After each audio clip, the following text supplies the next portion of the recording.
はい、皆さんこんにちは。実はですね、つい、2週間ぐらい前の9月の7日かな、7日、8日ぐらいからですね、ここに住み始めました。で、その2週間の間に引っ越しをしてたんですけど、こっちが仮住まいで、こっちが新居になります。で、この間をですね、行き来しながら荷物のやり取りをずっとしてました。もうね、すごい大変なんですよ。荷物が多すぎで。で、今、引っ越しの途中で、この部屋の中はね、かなり雑然としてるんですが、皆さんにちょっとお見せしようと思って、久しぶりにカメラ回しました。これはね、とってもお気に入りの玄関灯なんですが、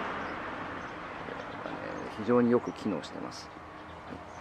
玄関に上がるこの階段はですね、仮の階段です。廃材を利用して簡単にちょっと作っておきました。コンクリートで階段を今後作る予定なんですが、今作ってしまうとですね、車の出入りの邪魔になってしまうので、とりあえずちょっと仮の階段ということでここに作ってます。で、これを登って開けるとこんな感じですね。この玄関扉、3連なんですよ。袖付き2枚引きっていうもので、はい、いっぱいまで開くとこう重なります。で、開口部が非常に広く取れるので、荷物の出し入れが非常に楽になります。これはね、非常に良かったと思います。はい、こんな感じですね。昔の玄関扉だと上の方に欄間っていうのがついてて、そこに明かり取りのガラスが入ってたんですね。その明かり取りで玄関が暗くならないようになってたんですが、今のこういうサッシ、玄関のサッシって欄間はほとんどついてないものが多くて、完全に塞いでしまうとですね、暗くなっちゃうんですよね、玄関が。この縦にガラスの入ったこの3枚扉にしたらですね、玄関非常に明るいです。電気つけなくても日中ほとんど問題ないぐらい。今ちょっと電気消しますね。今ちょっとカメラだと暗く見えるんですが、ほとんど問題ないぐらいの明るさです。これが洗い出しの玄関土間です。ちょっと今泥で汚れてますね。で、これ泥汚れもですね、掃除しやすいんですよ。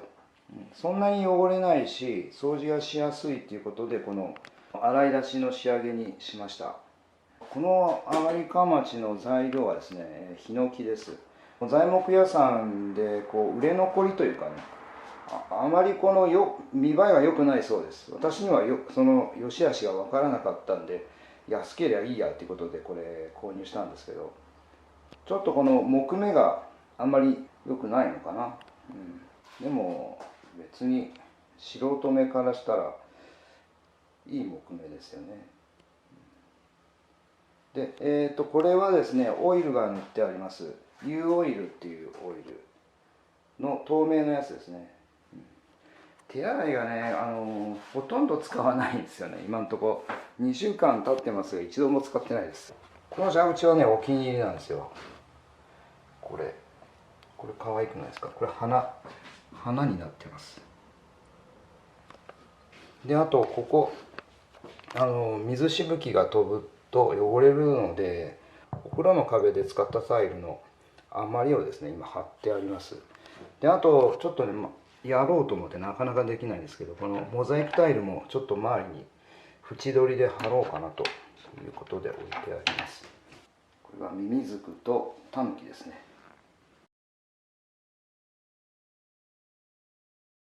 で、これは絶縁抵抗系ですね。これをね、しょっちゅう測ってたんで、ここにちょっと置きっぱなしになってます。下駄箱の上のここが分電盤ですね。で、これがね、この家の建築の中でですね、最大の難関だったんですよ。この分電盤の取り付けということではなくてですね、ちょっとね、このことについては一本動画にして作ろうと思ってるので、また後日これお話しします。引っ越すにあたって家財道具の移動だけじゃなくて、あとね、電話線の移動、インターネットの移動、ガス、うちはガスなので、プロパンガスから都市ガスに変更しました。で、そういうのがね、非常にうまく、時間的にうまくですね、つながっていけばいいんですけど、なかなかそうはいかなくて、8月の頭ぐらいからですね、いろいろ電気、ガス、水道は両方つなげてあったんで別に問題ないんですけど、あと電話とインターネットと、そういうのの引っ越しでちょっと時間がかかってしまいました。インターネットが一番最後だったんですけど、ここにルーターとかモデムとかなんかそんなような機器がここに収まってます。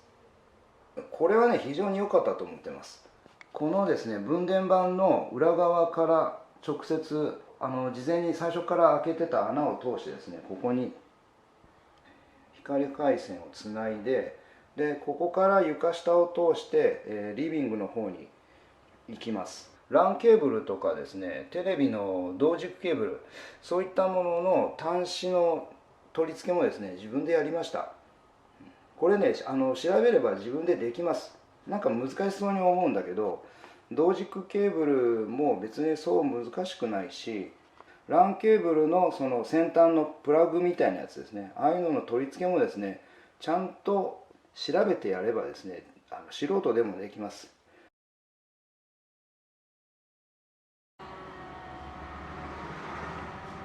で、中に入りましょう。ここの電気を消した方がいいな。まだ引っ越しの途中なので、いろいろ散らかってます。雑然としてますが、ちょっとその辺はご了承ください。で、今こんな感じです。で、振り返って戸を閉めると、この引き戸がねかっこいいですよ。これすごく気に入ってます。これ組子柄の透かしになってるんですね。これは後で貼りました。ガラスに貼るシートがあって、でこれすごくいいですよね。すごく気に入ってます。あとねちょっとこれで直したいところがあって、この引き戸ちょっとねかなり調整したらすごく滑らかに滑るように動くようになったんですよ。でただね滑りがいい分ですね跳ね返るんだよな跳ね返る。引き戸のストッパーをつけたいんですよね。上のここですね、ここに引き戸ストッパーっていうバネをつけるとここでピタッと止められるようになります。ちょっとねそれは後日またやるつもりです。今置いてあるこの家具類ですね、家具、椅子とかテーブルとかですね、全部前使っていたものの使い回しです。家財道具に関してはですね、予算的に新しいものを買うということができないので、前のものをそのまま使ってます。でこれこたつです。こたつの足を長くして使ってます。この高さがねちょうどいいんだよな。非常にこの生活感がもうあるんですが、こんな感じです。で私の父の家はちょっと後ろ向いてもらってますね、はい、と大黒柱、ここの開口ですね、ここはのれんを下げて、目隠しにしたいんですが、今ちょっとねいいのれんをネットで探してます。こことあと向こうはのれん下がってるんですけど、あれは前使ってた古いのれんで、夏はねこういうレースでもいいと思うんですけど、冬になったらもうちょっと違う感じのものをつけたいなと思って今探してる途中です。以前の天井の珪藻土を塗る動画の最後でねちょっとやったんですけど、この照明、この3連の照明ですね、これを最初はこのですねエジソン球っていうのかな、これにしてたんですよ。これにしてたっていうか、このメルカリで3つセットのやつとこれが全部ついてたんで、それでつけてたんですけど暗かったんですよね。これ LED の 60W 相当のものなんですが、それ3つあってもねかなり暗くて、でもうちょっとねその暗さに我慢できなくてですね、これ取り替えました。まあおしゃれなんかな、これちょっとよくわからないんですけど、でこの普通の 60W 相当の LED 電球3つにしたらですね、全然明るいです。めちゃくちゃ明るい。基本的にこれだけでも特に問題ないんですが、ここにもね天井のこのダクトレールつけてるんで、こっちにも照明を追加しようかなと思ってます。はい、でこの電球がむき出しなんで、これシェードをつけます。でこれはまた後日ですね、手作りでこのランプシェードを作ってかぶせようと思います。だいぶ雰囲気変わると思います。今ですね、このリビングで座っている椅子がこれなんですよ。これ座布団引いて、お尻が痛いんでね座布団引いてるんだけど、昔のダイニングで使ってた椅子です。ちょっとね座り心地のいいソファーが欲しいんだけど予算がありません。ということでこれを使ってるんだけどね、お尻が痛いんだよな、これ硬いんで。長時間座ってられないんで、ソファーがね、中古のソファーでも買おうかと今考えてるところです。これが無垢のヒノキの床なんですけど、これがね非常にいいですね。これにしてよかったです。無垢のヒノキの板だとちょっとねピンクがかってるんですよ。わかるかな。こうやってねカメラで撮影すると少しこの色のコントラストがはっきり出ちゃうんですけど、こんなに差はないですね。今右と左の板の色だともうちょっとピンクの薄いピンクっぽい色になってます。この床がね非常にいいですね。でこれも、オイル塗ってます。水はよく弾くし汚れにくいですね。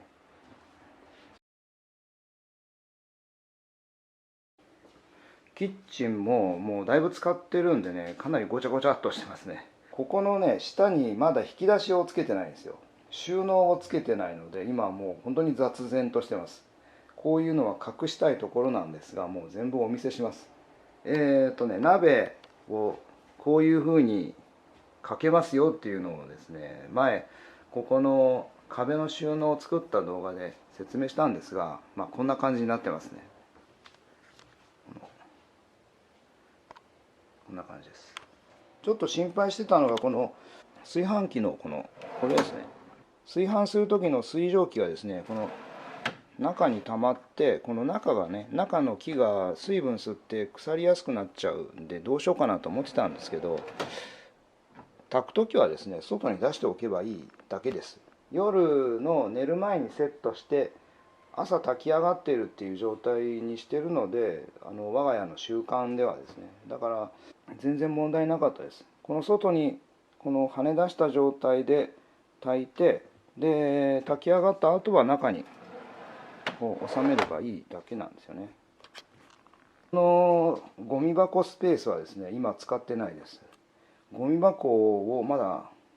どんなゴミ箱にしようかっていうのが非常に悩んでてですね、なかなか決まらないので、ゴミ箱がまだないと。でここの包丁差しはこれは非常に機能してます。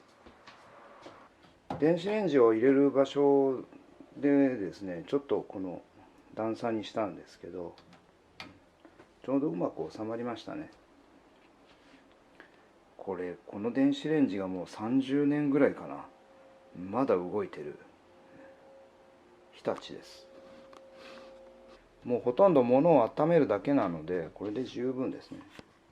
このトースターもねうちはほとんど使わないんですよ。ほとんどパンを食べないんでパン焼いたりすることもないんですが、たまにごくまれに何か焼く時に使います。まだね食器類をどこに収めようかっていうのをいろいろ悩んでるんですけど、こんな感じでこうね収めてます。こんな感じになってますね。でこの大きな鍋を入れるための引き出しだったんですけど、なんか乾物が入ってますね。乾物で良かったかな。出し入れしやすいというね。ここは何が入ってるの？ここはこんな感じです。醤油とか調理酒とかですね、みりんとか、あとざるとか入ってますね。でこれぐちゃぐちゃとなってるんですけど、収納をこっちのですねシンクの下とか調理台の下に作ればもうちょっときれいに収まるはずです。この辺のね調味料類ももうちょっときれいにこう並べられないかなと思うんですけど、あとこの布巾とかね、もうこれハンガーにかけてあるんで、はい、冷蔵庫をここに収めてます。でこれ前もお話ししたんですが、ここに壁を作らずにですね開放状態にしておいて、冷蔵庫が後ろ側へ少しはみ出す感じですね。ここが15センチぐらい、10センチから15センチぐらい跳ね出して、で邪魔になるかとは思ってたんですけど、はみ出してもですね問題なかったですね。ほとんどここと奥のこの棚がほとんどつらい位置になったんで全然良かったですね。こっちは浄水器につながってるんですけど、浄水の装置がこれです。TOTOのビルトイン型の浄水器っていうやつで、TOTOのこのビルトイン型の浄水器、他のメーカーのやつもそうだと思うんですが、浄水器専用の水栓をつけなきゃいけないんだそうです。この蛇口ね。でそれ知らなかったんですけど、でこれは TOTOの浄水器専用の蛇口じゃないんですよ。浄水器専用のこの水栓金物っていうのは、ここのね構造がかなり複雑になってて、水道水を一回水栓の方に回してなんかまた戻ってで浄水器通してとか、なんか複雑な構造になってるんだけど、これはねもう直結させてます。ここの水道配管の引き込みからもう直接この浄水器につないで、でそこからシンクの方の水栓の方につないでるんですよ。もう直結型で、こういうつなぎ方をしてはいけないんだそうです。これは私のやり方で、これが正しいかどうかわからないので参考程度に聞いてください。でこれね浄水器専用品の蛇口とこの普通の蛇口と何が違うかっていうと、低流量弁があるかどうかです。ちょっとねよく調べました。で調べると低流量弁っていうのがないと、この浄水器がこう圧がかかりすぎて、ちょっと異常が起きるかもしれないってことが書いてあるんですよ。低流量弁って何かっていうと、この浄水器に送られてくる水の量を1分間に何リットルっていうのを調節するための弁です。それがあればですね直結できるんですよ。できるんじゃないかと私は思うんですよ。低流量弁ってね非常に小さな部品で間にかませてあって、逆止弁を先っていうのは給水の元の方に逆止弁、これが逆止弁で低流量弁でっていうふうに2つつけました。で逆止弁は逆流しないためのもので、低流量弁は1分間に2リットルだったかな、1分間に何リットル以上流れないようにする調節する弁がここについてます。それをつければですね問題ないんですよ。あくまでもこれは私がやったやり方であって正しいかどうかわからないですが、メーカーはダメだって言うんでしょうねきっと。とりあえず2週間ぐらい使って問題ないので、これでいけるはずです。一応ねちょっとこれをお話ししてなかったので今回ここでお話しすることにしました。はい、ちょっと参考にしていただければと思います。こ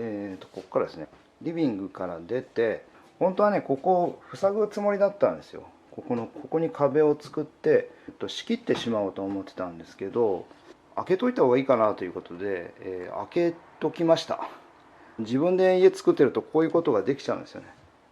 ここはもともと筋交いも入ってないし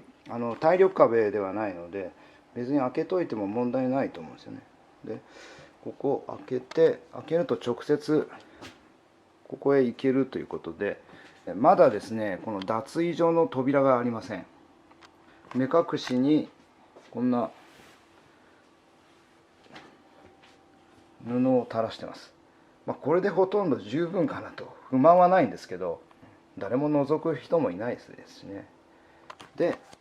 ここ入ると、でちょっと電気をつけて、脱衣所の床をですね、コルクタイルしてよかったですね。これ非常にいいです。で、お風呂開けるとこんな感じ。お風呂の蓋をプラダン使ってます。プラダン1枚300円ぐらい。もうこれでいいんじゃねえかなと思うんだけど、まだ全然寒くないんで、まだこれでね十分使えてます。汚れたりだんだんね折れてシワシワになってくるんで、そしたら捨てて新しいのにすればいいかなということで、今これプラダンでかぶせてます。動画にしてなかった分だと、このシャワーのこのバーですね、これいいですよ。これおすすめです。非常に使いやすい。これがね意外に安くて、これ非常にいいですね。シャワーは仮住まいで使ってたシャワーで、仮住まいで使ってた最初のシャワーが壊れてですね、仮住まいに住んでいる間に1台交換したんですよ。仮住まいだから一番安いやつでいいやということで1万1000円ぐらいだったかな。これもね付け替えました、こちらへ。全然問題ないですね、問題なく使えてます。水道屋さんに頼まなきゃいけないんだけど、これ自分でやったんですよ、この取り付け。このね2つあるこのネジをうまく回してですね締め付けていかないと、これもう絶対漏れます。これは非常にコツがあって、漏れないコツがあるんですよ。でこれ昔1回やった時にね漏れて何回やり直してもですね漏れて大変だったんだけど、そのコツを分かればですね漏れません。で一発で漏れずに取り付けができました。このですね取り付けの方法は詳しく解説されている動画があるので、ちょっとご自分で探してですね、一回ご覧になってください。ああそういうことなのかというね、非常に納得した記憶があります。で実際にもう2週間ぐらい使ってますが漏れてません。全然漏れてないですね。この浴槽はですね据え置き型といって埋め込まないタイプです。床に直接置いてます。埋め込みじゃないためにですね、この左右にこのスペースがちょっとねできてしまうんですよ。で特にこちら側は追い焚きの配管が通ってるんで、それがむき出しになっちゃうんですよね。でそれを目隠しをしたかったので、この木材でこういう台を作りました。木材を使うということは腐る可能性があるんですよ。水を使う場所に木材使うってね、カビて腐ってボロボロになってしまうので、何かいい塗料はないかということで、ガラス塗料を塗りました。でねこのガラス塗料すごいんですよ。めちゃくちゃ弾く、すごい弾くんですよ。ほとんど問題ないですね。すごい弾いて、全然染み込みません。これならもう相当耐久性があると思います。この上にですね何かボトル類を置いて、でこの下にね水がたまるというか輪染みができるといけないので、ここに何か物を置きっぱなしにすることはしないようにしてます。今これが1個乗ってるんですけどね、これちょっと下ろしておきましょう。お風呂の壁はこんな感じです。タイルと木を使ってます。天井もこんな感じで、このお風呂の照明も、前使ってたやつを使い回してます、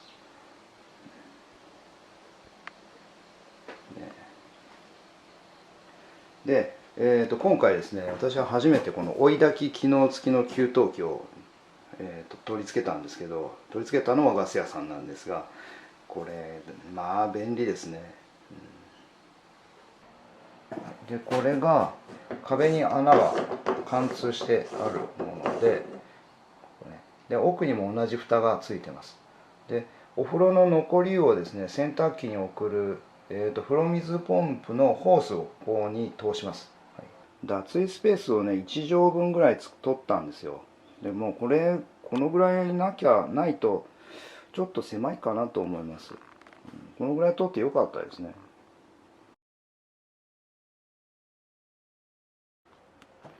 それでここがですね、洗面所のスペースで、ここに洗面台が収まるようになるんですが、まだねちょっと移動してないんですよ。でここが洗濯機置き場。洗濯機置き場もまだ洗濯機を移動してないんで、こんな感じになってます。でさっき言った風呂水ポンプを通す穴はここにあります。これはね動画にはしてなかったんですけど、こういう棚をちょっと作って、余った材料でちょっと棚を作ってですね、ここに先につけてあります。歯ブラシとか歯磨きとかを入れるかなと、あとこっちの後ろにもこういった棚を作りました。これもねちょっと動画にしてないんですけど、これももともとちょっと古い棚があって、それに扉をつけてですね、なんかおしゃれな感じになりましたね。ここの LED ランプがさっきリビングで使ってたって言ってた、LED ランプで、ちょっと赤っぽいんですよね、色が。暗いのでちょっとこういう狭い部屋の方に移動してます。ここまだつけてないんですけど、天井照明をつけられるので、ここと両方で、明るさは十分かなと思います。でこれがリビングの裏側の廊下と、あと大黒柱の横の壁なんですが、ここはねまだ石膏ボードを貼ったままのむき出し状態です。仕上がってません。はい、で天井もですね、天井板を貼るつもりなんですよ。ここね、もうちょっとむき出しのままなんですが、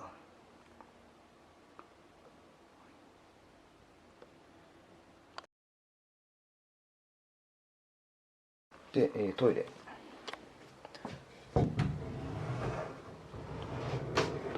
です。トイレもまだ棚をつけたりですね、まだいろいろやりたいことはあるんですが、まだやってないのでこんな感じですね。であと寝室で、ここれ北側の窓なんですけど、ここはねちょっとねまだカーテンがないんですよ。でカーテンがないから、こう適当な布でですね、今カーテンの代わりに、洗濯バサミで挟んでですね、こんな感じで、目隠ししてます。はい、リビングをぐるっと回って奥、ここがね全然できてないんですよ。でここの欄間の部分もまだこう穴が開いてますよね。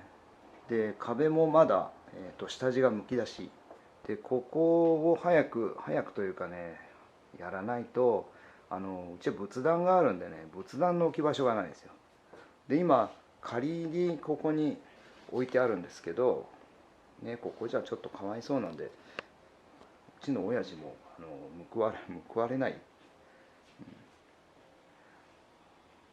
で、ね、なるべく早く仏壇を置く場所を作らないとなと思ってます。あと神棚もですね、神棚今ここに、皆さん神棚あります？神棚はね絶対あった方がいいですよ。私は保守的な人間なので、神棚も当たり前に毎朝ですね拝んでます。日本人はねもともと神棚にね手を合わせるっていう習慣があったはずなんですが、もう全然なくなりましたね。で特に私は父も自営業だったんで、神棚に手を合わせることは当たり前にやってきてるんですが、サラリーマンの家庭だとなかなかないですよね。で逆にちょっとこう宗教的なものに対する嫌悪感のある人はですね、こういうものを嫌うんですよね。私はちょっとそういう考え方にはついていけないんですが、はい、神棚はねあった方がいいですよ。絶対あった方がいい。神棚はここはちょっと仮置きで今置いてあります。本来はねここにつつもりでいるんですが、ちょっとまだできてないんで、この部分が床の間、仏間で、ここに神棚っていう感じになります。いやー、でもなんだろうな、全然違和感ないんですよ。新しい家に住んでるっていう感じがしない。いいのか悪いのか。新しい家に住めるっていうこの喜びみたいのがないのが残念なんですが、ずっとねここで作業してきたんでそうなっちゃうんでしょうね。ここに建ってた昔住んでた家を解体し始めたのが確かね2014年ぐらいだったと思うんですよ。私の父が亡くなったのが2011年の2月で、父が仮住まいの方をですね改装してたんですよね。私の父は大工だったんで作業場がそこにあったんですよね。車庫とつながっている作業場があって、でその作業場の方を仕事を辞めてね全部片付けてそこを住めるように改築はしてたんですけど、でその改築の途中で亡くなったんで、それを引き継いでですね私が仮住まいの方の工事を始めたのが2013年ぐらいだったと思うんですよね。父の三回忌が終わった後始めたんで、三回忌って2年後なんですよね。だから2013年に始めて仮住まいの方へ引っ越して、で2014年から前住んでた家の解体を始めたということだったと思うんで、もうちょうど10年なんですよね。早いもんだね。っていうかね、長かった。長すぎますよね。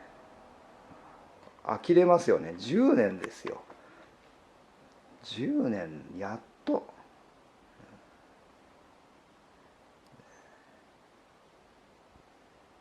だから新しい家に